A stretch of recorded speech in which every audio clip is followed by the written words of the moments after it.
Good evening, ladies and gentlemen. I want to welcome you all to the Ete Talks, to the Engage, Transform, and Empower. So, Ete Talks is done every Thursday from 5 to 6 in the evening. So, today we're going to have our main presenter being Coach Sandra.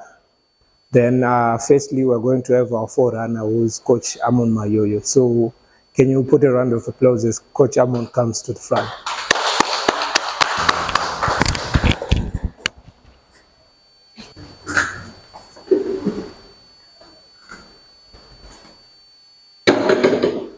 Thank you. Good evening, ladies and gentlemen. It's a pleasure to be standing in front of you and presenting to you. And I hope you enjoy my presentation. So as the MC said, my name is Coach Amon Mayoyo. I'll be presenting to you today.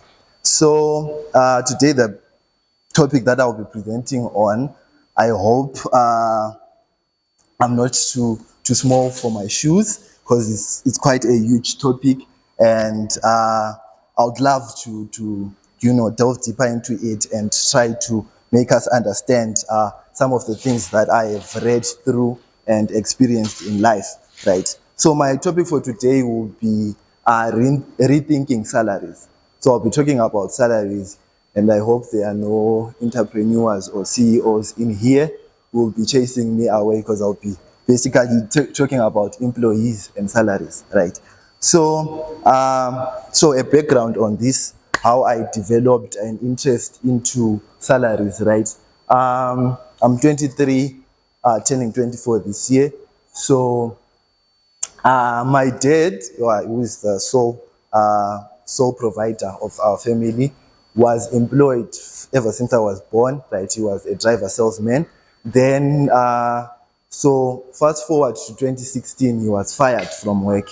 Right, there was a scandal that happened. Then he was fired from work. Right, then subsequently, life became very hard for us. After that, after 2016, right? So he was fired from work. He had nothing to do.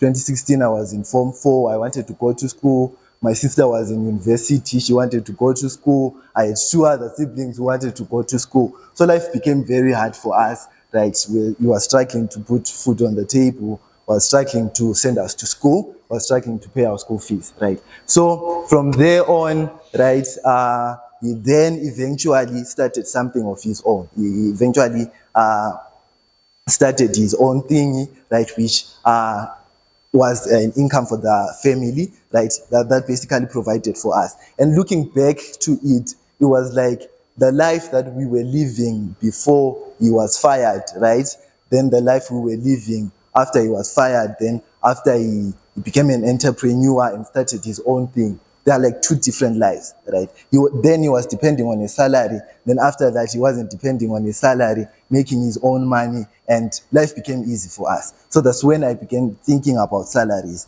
and that's this culminated to my presentation today. So rethinking salaries. So I have a few definitions of salaries that I have today, right? First, the definition of salary that I have is a fixed regular payment paid on a monthly basis made by an employee, by an employee, by an employer to an employee. Sorry about that. Fixed regular payment paid on a monthly basis made by an employer to the employee. Pretty decent definition, right? Then this is the definition I hope everyone agrees with, and that every employer agrees with. Then my definitions, I have three definitions, thought-provoking definitions. The first definition is a salary is a token of appreciation for helping someone to achieve their dreams. That's my first definition. Then my second definition, someone's estimation of your value. Then my third definition, which I would like to concentrate more on, is a salary is a toy for an adult so that they continue coming to work. Right. So those are my three definitions, right? So yeah, I'll just expound on the first definition and the second definition. A token of appreciation for helping someone achieve their dreams. Do you know that when you go to work, you are helping someone to achieve their dreams? Do you know that when you are going to work, you are helping someone to fulfill their vision? Right? So basically, someone sits down and had a vision of this big company. Someone sat down and they had a vision of this big thing, right? So to get to that big thing, to get to that big vision, you wanted people to help him achieve that vision. So if you are an employee, you are part of the people that help him achieve his dream, right? So are you achieving your own dream or you are helping someone to achieve their dream, right? Second definition, someone's estimation of your value, right? So I hope people are starting to think, am I worth my salary, right? How much is your salary? How much do you earn at the end of the month? Are you worth the salary, right? Then the third definition is toys are salaries are toys for adults so that they keep coming to work, right? I have my niece, right, that I usually play with when I go for weekends, right? When I want him to shift his focus from something that he's crying from, I give him a toy, right? A toy to work with. Then he immediately keeps quiet, right? He shifts his attention to from my books that I'm trying to read, right? And he's busy tearing them down. He shifts the attention from the books to the toy, right? So toys, the salaries are toys for adults, right? If we tend to maybe babies, I can say they are pacifiers, soothers. You know what a pacifier is? That thing that you put in a child's mouth, right? So that they don't continue crying. Yeah, it's a teeth, right? So you put a pacifier in their mouth. So it's a representative of the real thing, right? Instead of putting the baby on the breast, right? You give them a pacifier, right? So when you are given a salary, instead of being given the real thing, which is a substantial amount of money, you're given a pacifier to work with. You are being soothed, right? So I hope I will not be chased away from this thing. So salaries and incomes are lullabies that send adults to sleep and forget about multiple streams of income and eradicate poverty, right? So what am I saying? I'm saying salaries are lullabies, right? You sing a lullaby to a baby so that they sleep and forget about everything else. So when you are given a salary, you're basically being put to sleep so that you forget about the real thing, so that you forget about your purpose, so that you forget about your vision and help someone else achieve their own vision, right? So you can never succeed in life on a salary. A salary will never earn you what you are dreaming for. A salary will only meet your basic needs, right? Let's go back to where the word salary was derived from, right? It is an ancient Latin word that was derived from the word salarium, right? So what they did was soldiers went to war, right? After going to war, they needed salt.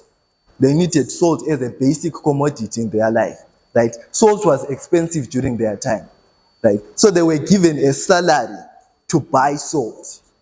They were given a salary to buy salt. So it wasn't enough to take care of their families. It wasn't enough to do anything else. It was just to buy salt. So a salary will take care of your basic needs, but it's not enough to give you a luxurious life, right? So salaries create a dangerous dependency syndrome.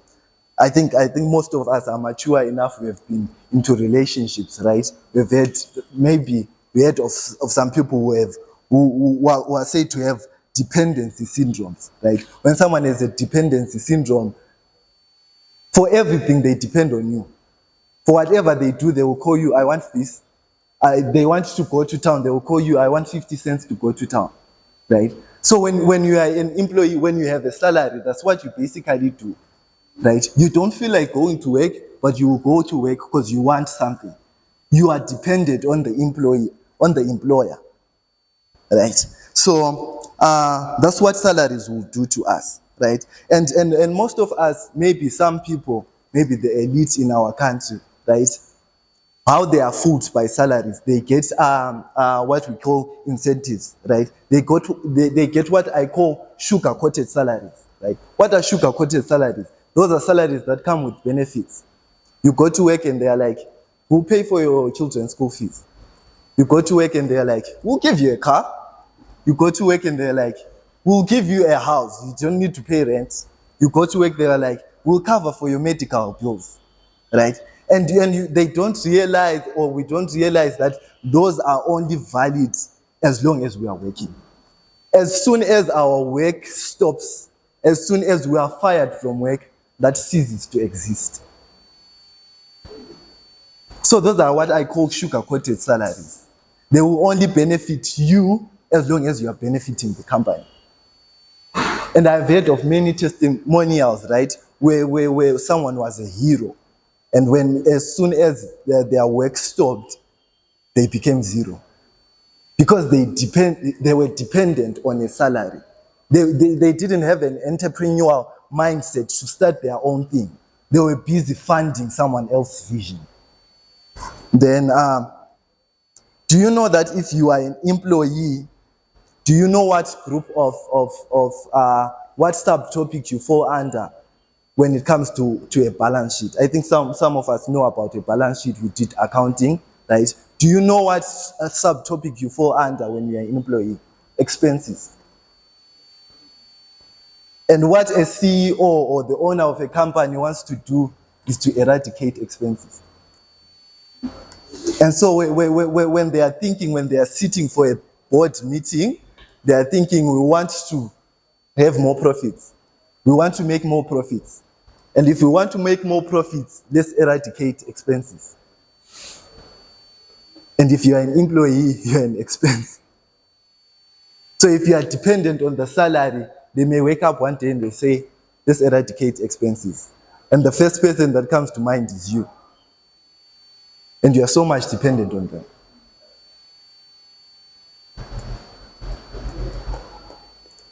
And most of the times we spend a lot of time as people trying to attain what we call job security.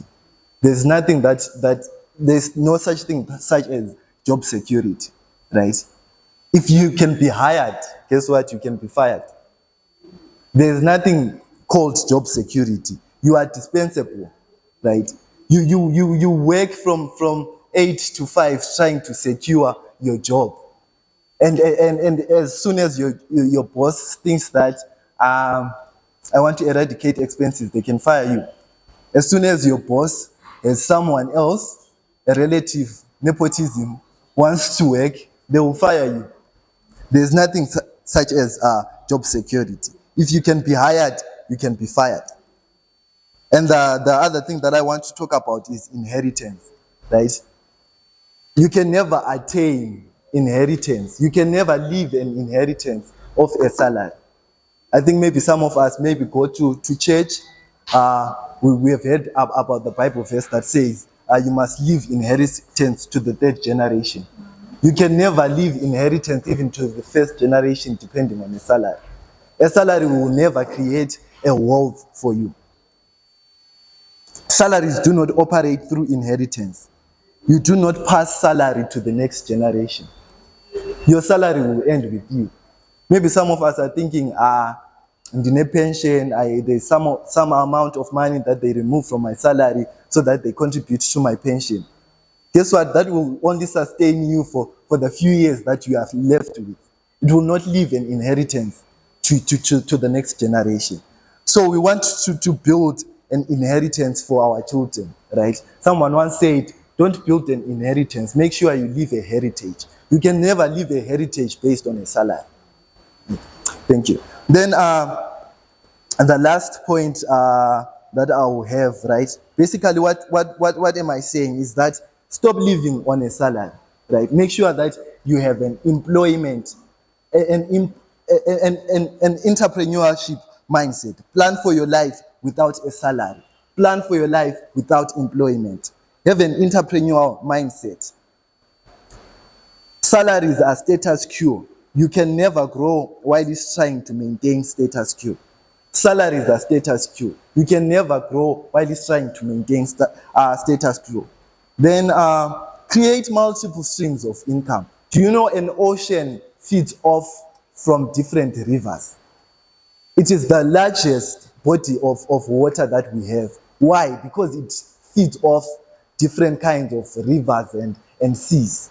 So for you to be enlarged financially, make sure that you create multiple streams of income. Yes, sometimes you can go to work, right? I'm not saying it's wrong for you to go to work. Sometimes you have to start off by going to work. Sometimes you have to see someone's vision to develop your own vision. You go to work from 8 to 6, right? Then after that, you are tired, you go to sleep. What am I saying? Use that time from 6 to 5 a.m. to develop your own vision, to develop your own sources of income, to develop multiple streams of income. Because from 8 to 6, to be frank, your boss owns you. Whatever that he says, you will do. If he says jump, you ask how high. And if you jump 5 meters, he'll come back and give you a $10. Then says jump again. Right. So your boss owns you from 8 to 6. But make sure that from 6 to the next 5, you are developing something. You are building your purpose. You are building your dream. You are building a legacy of your own. Make sure that you don't spend that time watching television.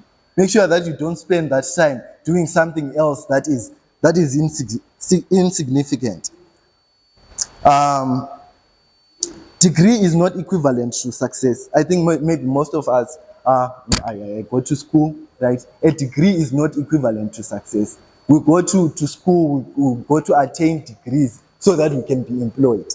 But instead of having an employment mindset, have an entrepreneurial mindset. Go to school so that you think about building multiple streams of income.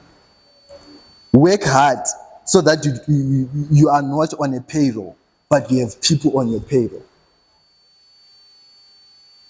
So make sure that you are diverse with your mind. Make sure that you keep an open mind. Make sure that you are going to work, but make sure that you don't see yourself 5-10 years time in that same company. See yourself building your own company, employing people. So yeah, that was my presentation about the rethinking salaries. I hope as we sat there, we were thinking about salaries. As we sat there, we were thinking about building multiple streams of income. Thank you so much.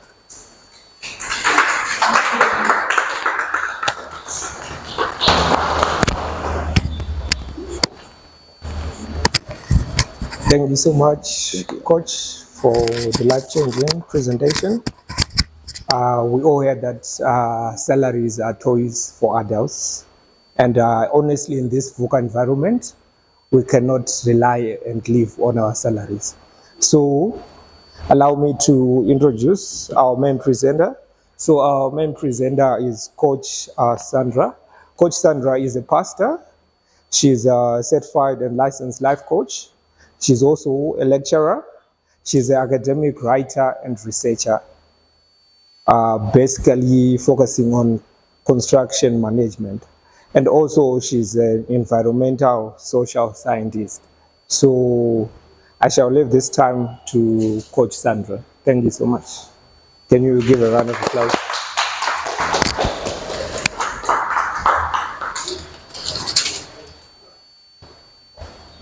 Good evening. How are you? Really? Are you okay? All right, thank you. It's an honor to be here, and I would like to say good evening to all the coaches, ladies and gentlemen. And I'm grateful that I'm given this opportunity by Master GMC Duri. It's really an honor, and I appreciate that. I don't take it for granted. I think you have heard that I'm Coach Sandra. I've trained here at ICMF. I graduated in 2022. It was quite a journey, but I really enjoyed and I learned quite a lot from this institution.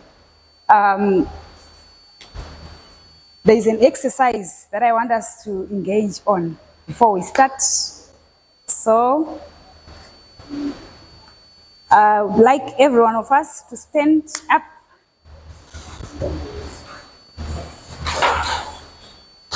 Can we all stand? It's 17:45. Everything down. Can we pay attention? Stand on our attention. For just 3 minutes. We are not going to move. We're not going to say anything. Just pay attention straight for 3 minutes.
Okay, thank you. I think maybe we can take much of our time, but thank you so much. Let's take our seats. Then I have questions for us. Just want us to engage before I define what I'm going to talk about. I'm going to talk about self-discipline. But before that, just want us to go through these questions. I would like to know from you, was it hard or was it easy to pay attention? Was it hard or was it easy? How was it? Hard. It was hard. Someone? It wasn't easy. It wasn't easy. Okay. What if someone came and slipped you, or someone just make a noise or did something? Were you going to be affected, or you were not going to be?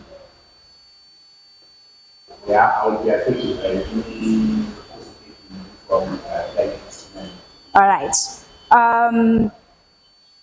So I want us to know that self-discipline, it is not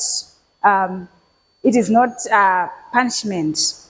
It is not a punishment. Self-discipline is not a punishment. So like we're all paying attention, our hands down, nothing, no movement, no what. What is it that we are thinking about? Or at least you were paying attention. What is it? What is it? What ran into your mind? Yes. Okay, I was more assigned to think like when it's 3 minutes. Exactly. Wait, what else? What is it that we were thinking about? Yeah. What are we being questioned to do? Is there a trick in this or anything else? Okay. Yeah. Someone else with a different view. Okay. All right. So I would like to talk about self-discipline, and like the definition which is right there. Self-discipline. We are looking at your ability to direct or to control your thoughts, your emotions, and your actions towards a meaningful purpose. I'm saying that self-discipline, it helps us to exceed our expectations. I think we all have written down our goals as coaches. We have written down our goals, and we really want to achieve those goals. We want to make sure that maybe in all my life spheres, be it in health, spirituality, academic, career, whatever, we all want to exceed our expectations. And this can be achieved through self-discipline. And we are saying that self-discipline, this is a where we are saying that we are able to direct our emotions. Ability is just a skill. And a skill, we all know that we can learn a skill. We can learn how to do something. So self-discipline is something that we can learn to do. It's not something that an individual has been born like that. No, it's not a talent, but it is a skill where we are saying that it can be honed, it can be sharpened. Maybe already you are somehow disciplined, but you need to sharpen it.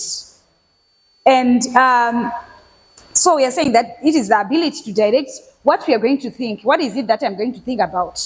Because I believe that thinking is also something which is very critical in the life of a person. You need to have your time to sit down, arrange your thoughts, think about what you want to do, and write it down. So before you write down, you need to have maybe just a quiet place. It depends. You need to have a quiet place where you sit down, you think maybe on a particular subject, on a particular area of your life. I want to, this year, 2024, I want to achieve A, B, C, D. So what can I do to do this? Then you write it down. So we are saying that we are able to direct what we are going to think about. And we are able to also direct our emotions, our appetites. Something that is very difficult for people is when it comes to food. You know, I used to work for this company, and they would say that we go and see clients. They will tell you that make sure that where you are going to meet, your meeting place, your appointment, you are making an appointment at a restaurant or at a place where you used to go to this Queen of Hearts, because I was working in Highlands. So we go there, food on the table, we start to talk. When someone is having food at or is disposal there, that person is going to, is going to promise and is going to do some of the things that person hasn't planned to do. So when you're someone with self-discipline, it means that you are able to control your appetites, that is your emotions. Then after that, you are able to now control your actions. This is the actual behavior, your actual behavior now. So you're able to do the things. When you say that I'm going to do A, B, C, D, you're going to do those things. You're able to control what you are going to do. So that is the meaning of self-discipline. You're able to direct your thoughts, your emotions, your action towards a meaningful purpose. So everything that you're going to do in life, it means that there is something that you want to achieve. Okay, we have this Hubbard, is one of the prolific writer in American history. He said that self-discipline is the ability to do what you should do. So you're doing what you're supposed to be doing, and you're doing it at the particular time that you're supposed to be doing that thing. And this is not about you like it or you don't like it, but I know that at 6 o'clock I have to be at home and I have to be doing A, B, C, D. That's what you are going to do. That's self-discipline. This is his definition. Let me take an example of a student. Do we have students here? Okay. A student, you're saying that whether you're at college or university, this semester I want to have distinctions, or I want to have credits, or I'm just, if I just get a 3, it's fine with me. You have to go for lessons, whether you like it or not. The timetable is already set. It's there. You know that for the next 2 hours, I'm going to be doing this course. I have to be in the classroom and I have to learn. It doesn't matter. You don't feel like doing that. You have to do it. And I want us to know that in life, there are times when you don't feel like doing things. But if you're someone who is self-disciplined, it means that whether you like to do it or you don't, you are going to do that thing because it is necessary, because we have to do it. So we have got different life spheres.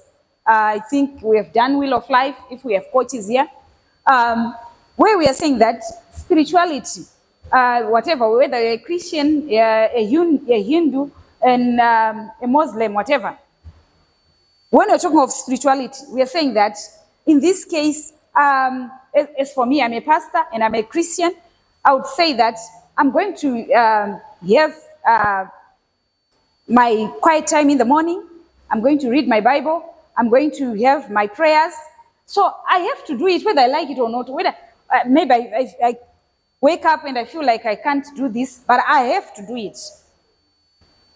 I have to make sure that that skill, that ability to look at my what I have thought and what I've written down, I have to act on it.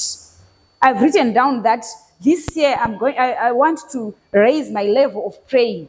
And for me to do this, I have to pray 3 times a day. I have to pray 3 hours a day. And I have to set those hours, whether it's in the maybe I will have 1 hour midnight, I'll have early morning, 5 to 6, then I'll have a lunch hour. It depends on how we are going to schedule it. And I have to make sure that I go by what I have written down. That means that I'm going to succeed. And I'm going to be someone we have raised in terms of what? In terms of my prayer life. And also when it comes to health, I think we all have written something that has to do with our health. What is it that I want to do in life to make sure that I'm healthy? There are things that we don't do, there are things that we do. We write down those things.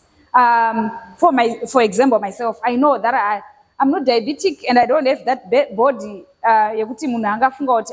This person I'm diabetic. But I've told myself that I'm going to take low sugar. I'm not going to take sugar.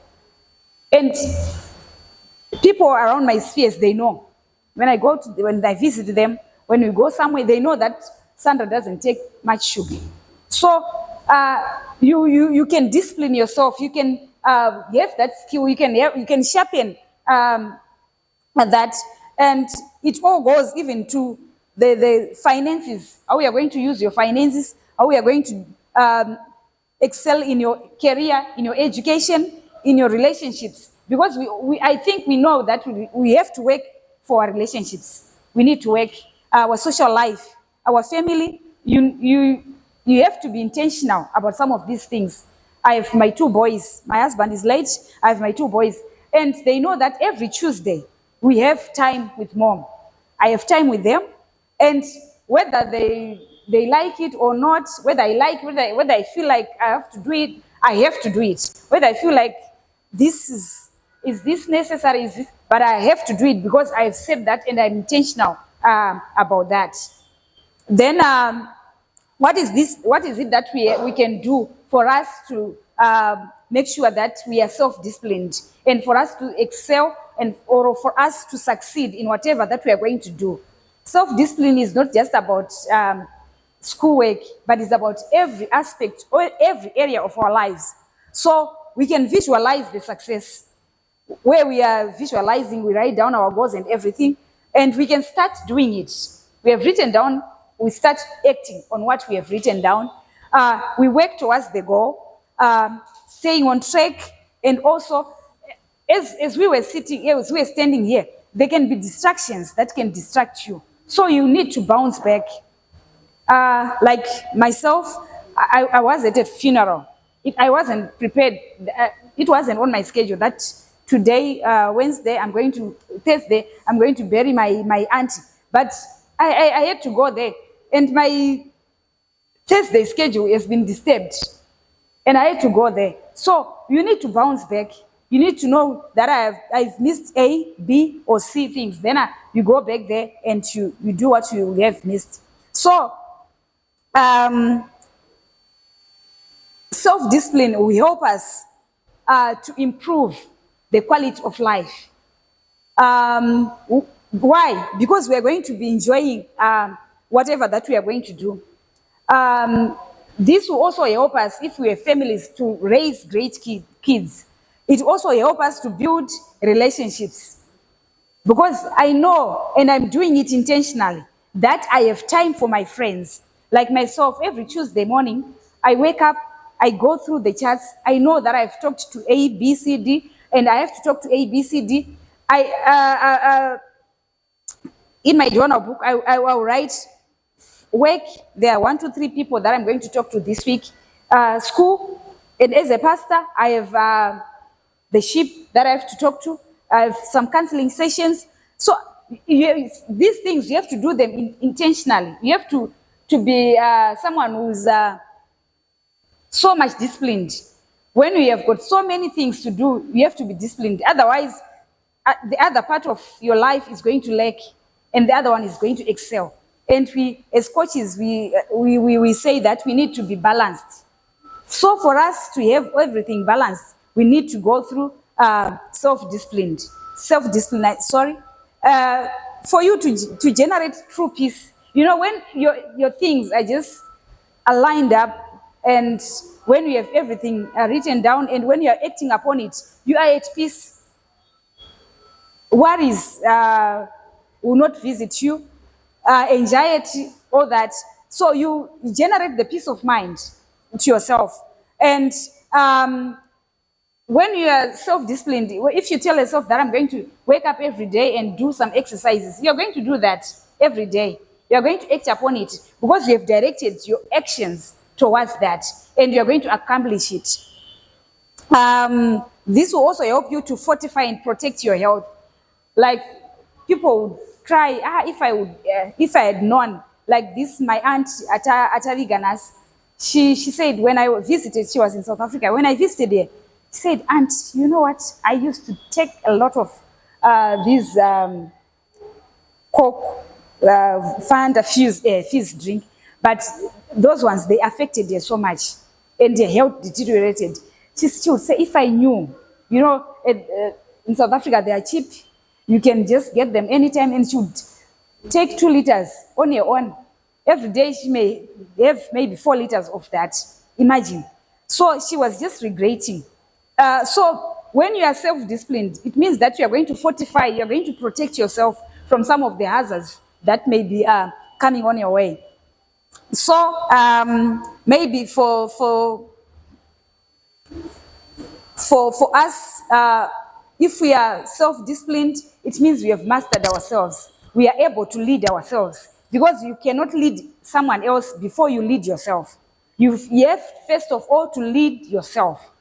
And for you to lead yourself, you have to, first of all, also be able to direct your thoughts, to direct your actions, to direct also your emotions, your feelings, your appetites, your instincts. You are supposed to be able to direct them.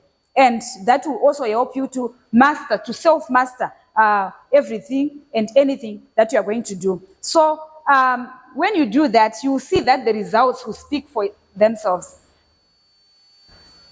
You have done everything. You have done everything. You know what you are going to think about. You direct your thoughts. You know what you are going to do. Your actions, because we can sing, we can say a lot about writing down things, having everything.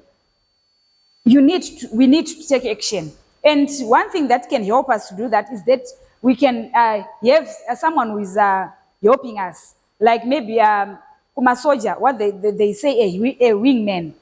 Kumasoja, they say a wingman. This person is a helper. You can find a helper. Myself, I've got different helpers in different categories of my life. At church, I have a secretary, someone like a PA, a personal assistant. I also have some youth that I talk to. I want you to remind me ABCD. I want you to ask me about ABCD. So you can have people who you will be working with, depending with the area. At school, you can have a friend, dear, check with me if I've done ABCD, if I've done my assignments. So you can have different helpers, and you can also be a helper to the others. That will help you to achieve until to a point where you reach where you can just do it on your own. So discipline, it is a common denominator of 4 winners. I think I'll end here. Thank you so much. I don't know if we have questions or comments. Yeah, mine is just I think I also concur with you when you were saying on the aspect of directing your emotions. Okay. Especially because if you really notice self-discipline, it's actually like in order to master yourself, you have to master the small things first. Yes. The little things which may like we may consider like they are not really important, or which are like less of less significance. Because sometimes we may like be looking at the bigger picture, but then we are ignoring neglecting the small simple steps which are doing. So there's this quote which I heard from John Maxwell when I was reading, which said, "Motivation will keep you going, but discipline keeps you growing." Yes, So, you in grow. order to grow, you have to follow those small, simple steps each and every day. Treat them like religiously. Like Yes. just we were saying, if you say that I want to exercise, maybe or wake up maybe at 5 a.m., whether you like it or not, you have to wake up, because at the end of the day or going on, you see that you're always ahead of your time, you're always planning ahead, and so forth and so forth. Okay, thank you.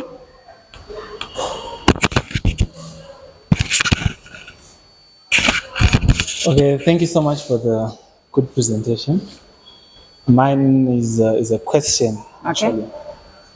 So it emanates, I think, from there's a Bible scripture which Jesus says, "Why couldn't you at least pray for an hour?" Okay. And part of the scripture we hear Jesus now answering himself, and he says, "The soul is it the spirit is willing, Willing. but the flesh is weak." Week, yeah. So I think it's one of the biggest hindrances on self-discipline, because you actually feel good. Okay, if I get home today, I'm going to do 1, 2, 3. But you're in the midst of doing one. You wake up after 2 hours and you're like, no, I'll just go and sleep now on my bed. So my question is, how do we discipline ourselves, or are there other things that we can actually do so that when our bodies quit or throw in the towel, we are able to find out how we can go back on the track of discipline, how we can bounce back or... Okay. All right. Thank you so much. Yeah, there are so many things that we can do. It's only that we have got just time here, Shoma. But everything that we do, we need to reward ourselves. That motivates us. Like when you do something, like he has mentioned that you do a small thing, and after that small thing, you achieve it, right? You have to celebrate it. That gives you the energy. That gives you the power to move on, to go. And let's say maybe you feel like you have gone home, you have done maybe A, you're supposed to be go through to E, but you've just done A and B. Then you feel like I can't go on, I can't do it. Like we all do. We all did here. We stood. You tell yourself that I'm not going to quit. You speak positive affirmations. There are so many ways that you can help yourself. You speak positive affirmations that today I'm going to go through A up to E. I'm going to do my tasks A, B, C, D, and I'm going to achieve them. I'm going to have the results. That will help you. That will give you the energy. That will give you the strength to move on and to do it. You can encourage yourself. And also you can have that helper who will check on you. Maybe you have done this thing and maybe 30 minutes later you are asleep.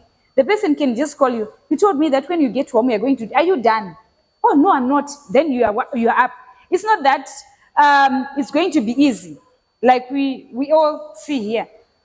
It's not going to be easy. It's not something that I'm saying that self-discipline. It's not a punishment. But this is something that you want to achieve.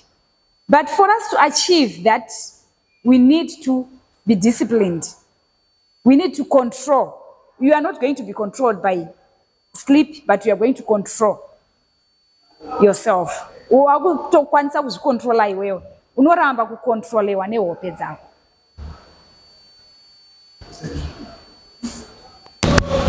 From what I have learned, I combined what he said and what we have learned here.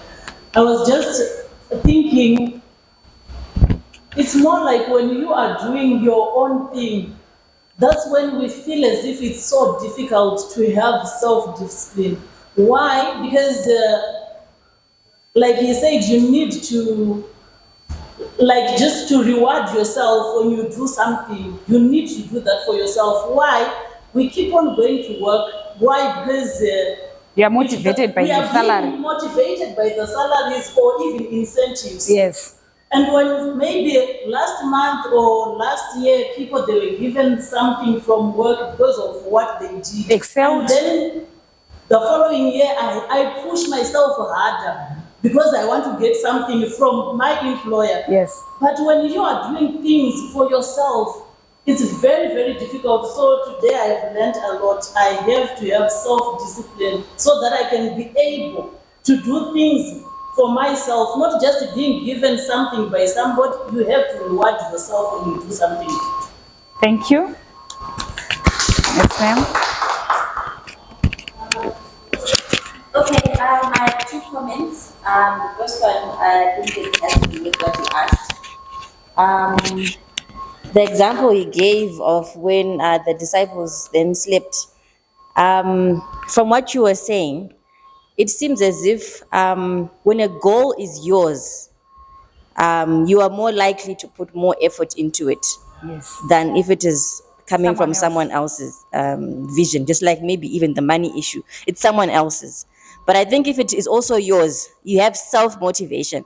So I think, I'm not sure, I can't remember what happened in that passage before, but maybe they had been instructed to pray for an hour, but they hadn't really internalized, they hadn't taken it as my thing to do, and it was something external. So maybe that's the first comment. And then coming to what now I'm forgetting the second thing. It's what she was saying. Maybe I'll remember. But yeah, that was my first comment. But it was a good presentation. Thank you so much. Thank you.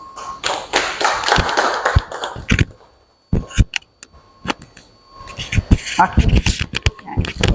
Thank you so much. Oh, okay. Thank you so much for the wonderful presentation. I think what I got from today is accountability will keep you going. You know, if you want to go fast, go alone. If you want to go further, go with others, right? So accountability will keep you going. Accountability will keep you checking on your goals. Thank you so much. Thank you. Yes, I remembered. Can you give us examples of how you reward yourself when you have accomplished a task? You can, maybe you like hot chocolates. You can buy yourself. You can make yourself hot chocolates. Just something that you like. Yeah. Like myself, I love ice cream. Yeah. I do that. Like myself, when I do something for myself, mostly I love to fix myself. I go to the hairdresser, I fix my hair, I fix my nails, then I feel good. Just do something that makes you feel good.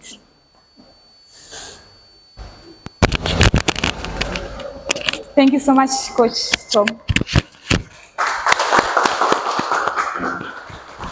Thank you so much, Coach Sandra, for such a wonderful presentation. I think we all had it all. So self-discipline is the recipe to succeed. So I think the decision is now up to us if we want to succeed or if we don't want to succeed. For it says we are all products of our decisions. Where we are right now in life is basically a product of a decision that we made before, or where we are going is a product of a decision that we're going to make right now or in the future. So thank you so much all for coming. Can you thank the person next to you? Say thank you for coming. So as Albert Einstein says, learning commences at birth and ceases at death. So the Ete Talks are done every Thursday at 5 to 6 in the evening. So it's free. You can invite a friend to come. Thank you so much. You can all come for the group photo as per tradition. Thank you so much for coming.